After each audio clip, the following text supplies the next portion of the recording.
वो एक सफ़ेद चौक को लेकर गोला बना रही है और इस गोले के अंदर बैठकर वो कुछ तंत्र मंत्र पढ़ रही है। मैंने अपनी एक आंख धीरे से खोलकर देखा तो मैंने पाई कि उसकी दोनों आंखें बंद हैं, उसके बाल खुले हुए हैं और वो देखने में इस वक्त इतनी भयानक लग रही थी जिसको शब्दों में मैं आपको बता नहीं सकता। दरअसल मैंने देखा कि उसके हाथ में एक कंकाल मौजूद था। वो उस कंकाल के ऊपर अपना एक हाथ रखी हुई थी और अपने दूसरे हाथ को अपने चेहरे पर मल रही थी। तभी मैंने देखा कि एक काले रंग की परछाई जाकर उसके पास में खड़ी हो गई, पर उस परछाई को देखकर मेरे होश गुल हो रहे थे और मैं बुरी तरह से डर रहा था।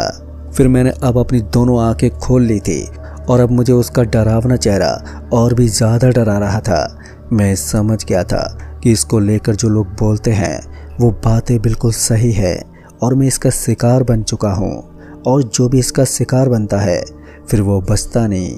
अब मुझे वापस से वो पुराने दिन याद आने लगे जब मैं इस लड़की के लिए पूरी दुनिया से लड़ने के लिए तैयार हो गया था। खासकर मैंने अपने बचपन के दोस्तों की भी बातें नहीं मानी थी।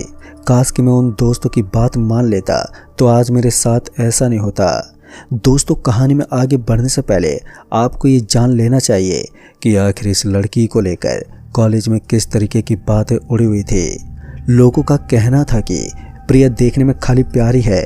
लोगों का कहना था कि ये पहले नौजवान लड़कों को अपने प्यार के जाल में फंसाती है और उसके बाद उन लड़कों का कोई अता पता नहीं चलता, और जैसे वो लड़के कहीं गायब होते हैं ठीक वैसे ही ये प्रिया और भी ज़्यादा खूबसूरत दिखने लगती है। कुछ लोगों का यहाँ तक मानना है कि प्रिया काली शक्ति का इस्तेमाल करके नौजवान लड़कों का खून पीती है और काली शक्ति का सहारा लेकर अपने आप को और भी ज़्यादा खूबसूरत बना लेती है।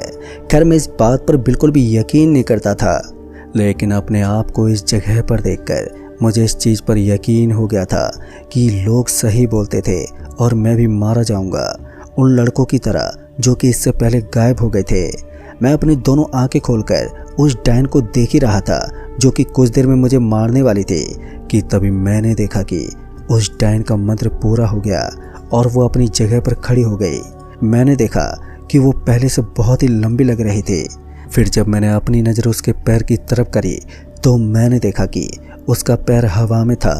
अब इस चीज़ को देखकर मैं और भी ज़्यादा डर गया था और मुझे मालूम था कि मेरी मौत मेरे सामने है, लेकिन इसके बावजूद मैं चाहते हुए भी अपने आप को बचाने की कोशिश नहीं कर पा रहा था, क्योंकि मेरे हाथ कुर्सी के पीछे की तरफ बंधे हुए थे और मेरे पैरों को भी उसने बांध के रखा था।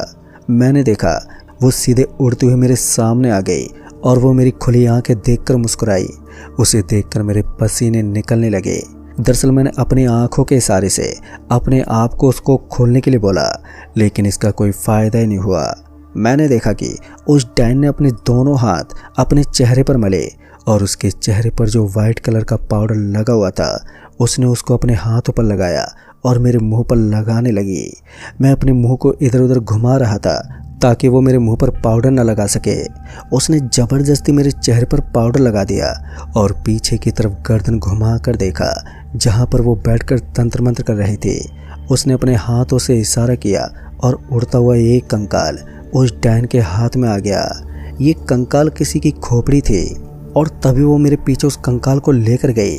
मेरे हाथ कुर्सी से बंधे हुए थे तो उसने मेरे हाथ में अपने नाखून भोंक दिए और उसके नाखून अचानक से काफ़ी लंबे हो गए थे।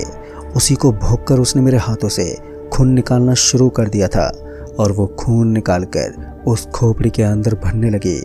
जितना खून निकल सकता था उसने मेरे हाथ से खून निकाल लिया और उसके बाद वो उड़ती हुई उस गोले के अंदर चली गई जहाँ पर वो बैठकर काला जादू कर रही थी। मैं अपनी आंखों से ये सब होते हुए देख रहा था, पर कुछ देर के बाद वो वहाँ पर बैठ गई और उसने जो खोपड़ी के अंदर मेरा खून। बस दोस्तों, आज के लिए इतना ही। अगर अगला वीडियो देखना हो तो चैनल पे जाए, वहाँ से देख ले और लाइक करे, सब्सक्राइब करे।